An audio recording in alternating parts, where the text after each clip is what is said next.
అయితే బెత్తము వాడని కుమారుడు, అంటే బెత్తం అంటే కట్టెతో కొట్టమనే కాదు, అంటే మాటలు చెప్పడం కూడా మారటానికి అవకాశం ఉంది. ఇప్పుడున్నటువంటి ఈ యొక్క సమాజంలో, ఈ జనరేషన్ లో స్కూల్లో భయం ఉండదు, ఇంట్లో భయం ఉండదు, ఈదులు అసలు ఉండదు, స్కూల్లో ఉండదు. ఒకవేళ స్కూల్లో మావాడు స్కూల్లో పోతే చాలా మంది కంప్లైంట్, సార్ మా ఊడు సరఫలేదు సార్ ఇంట్లోకి వచ్చి అంటాడు. ఏమంటే ఇటు వచ్చినా నుంచి సెల్లు కానీ టీవీ కానీ ఎప్పుడు చూసినా బజార్లో చూస్తున్నాడు సార్ మా ఊడు అంటాడు. అంటే తల్లిదండ్రుల భయం పోయింది, స్కూల్లో టీచర్ల భయం పోయింది, చివరికి ఒకరున్నారు ఎవరు,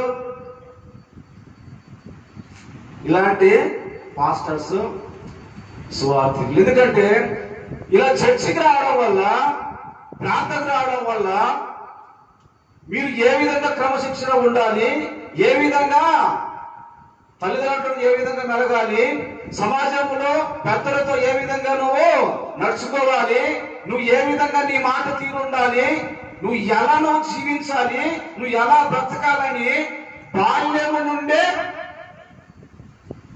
ఒక పాస్టరు తన బాధ్యతగా నేర్పిస్తాడు. తేజకి ఉన్నప్పుడు ఇంగ్లీష్ ముక్కే రాదు, ఏడు తేజ అన్నాడు.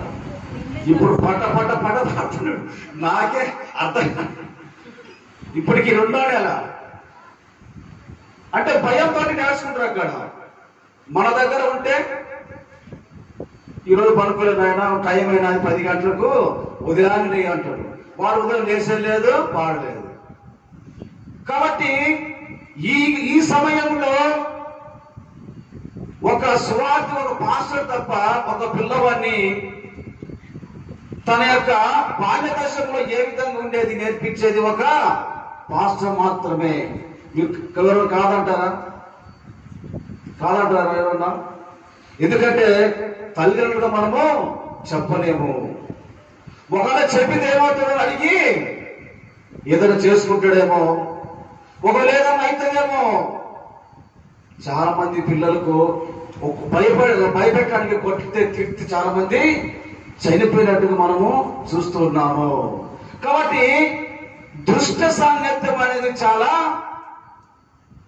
చాలా ఘోరంగా ఉంటుంది. మనము తప్పైన కుమారులు మనము గమనిస్తాం.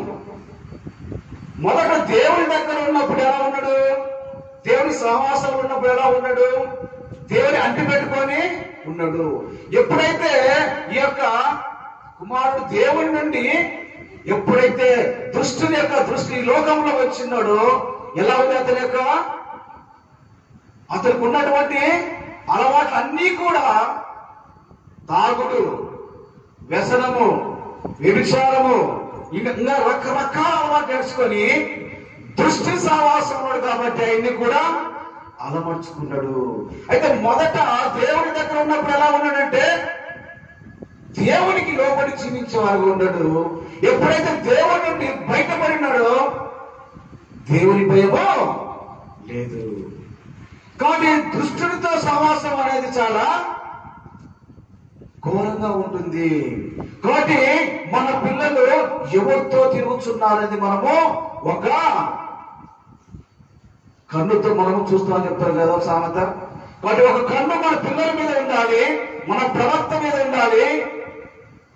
మన ఇంట్లో మన పిల్లలు ఏం చేస్తున్నారు సెలవు తీసుకొని, ఆడపిల్లలు ఏం చేస్తున్నారు, మగ పిల్లలు ఏం చూస్తున్నారు, వీళ్ళు నిజంగా ఈ యొక్క మొబైల్ ఫోన్ వాళ్ళకు అనుకూలంగా మారుస్తున్నారా, లేకపోతే వాళ్ళ చదువు నిమిత్తము ఉపయోగిస్తున్నారా?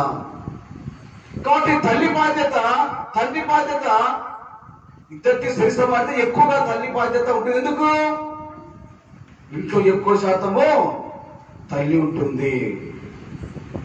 కాబట్టి ఈ యొక్క సమయంలో నేను దేవుడి రోజు మనతో మాట్లాడుతున్నాడు. కాబట్టి మనము దుష్టునికి మనము దూరంగా ఉండాలి. తర్వాత మనము సామెతల గ్రంథము 13వ అధ్యాయము 20వ వచనంలో మనం చూసినట్లయితే జ్ఞానుల సహవాసము జ్ఞానుల సహవాసము